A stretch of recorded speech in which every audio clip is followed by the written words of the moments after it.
This is Into the Chasm, a dungeon crawler game that I've been working on for over 18 months. It's about navigating a dangerous cave system full of dangers and eventually destroying its oldest resident, the spirit of the chasm. The game is starting to come together now, and most of the game is in place, but there's still stuff missing. One of the problems with the game is that it's extremely difficult, and so in this devlog, I'm going to be adding a tutorial to the game. Before I can create the tutorial, there are a few things to attend to. I have a big to-do list of everything that's left to do in Into the Chasm, and in order to make myself feel good, I'm going to try to knock off a bunch of those items, which obviously means prioritizing the easy one. The first item I wanted to get off the list was fixing up the visuals, so I got to work. Currently, the game is really dark. This makes sense for a cave, but it doesn't make for a very fun gameplay experience. I fixed this by creating an environment node and cranking up the brightness. Actually, before I discovered this solution, I had just manually added really big lights that covered the whole map, and this solution is much better, because it's much better for performance and it just looks better in general. But there's still a few problems. Besides the lighting in the game looking mediocre at best, everything just looks boring. But how does one go about fixing a bad looking game? You must remember the first general rule of game development. When in doubt, add bloom. A lot of bloom. You may not know what bloom is, but then neither do I, so we're equal. Anyway, it makes the game look good, which makes me look good, so I'm happy. The next thing I wanted to add to the game was an options menu. You need to be able to switch things on and off in case you have unique preferences or you just want to click buttons. Needless to say, I added an options menu. You can turn on and off the sound effects, music, stun enemy attack indicators, and lights,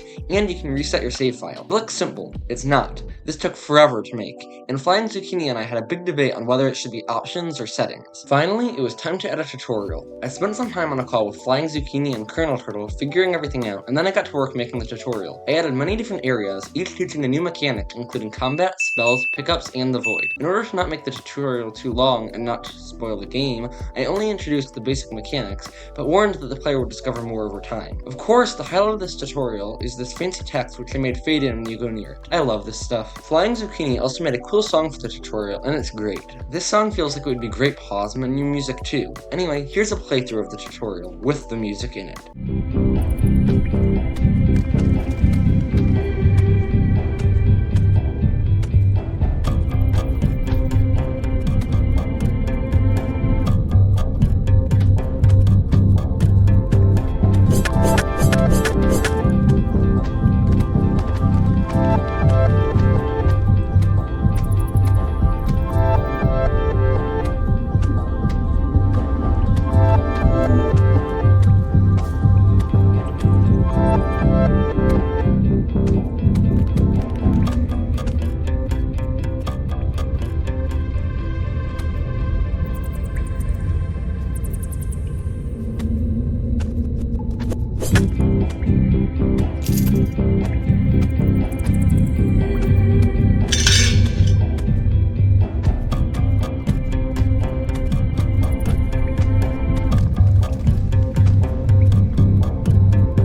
Anyway, that's it for this video. If you enjoyed, please subscribe, and also go follow me on Twitter because it makes me almost as happy as fancy fading text does.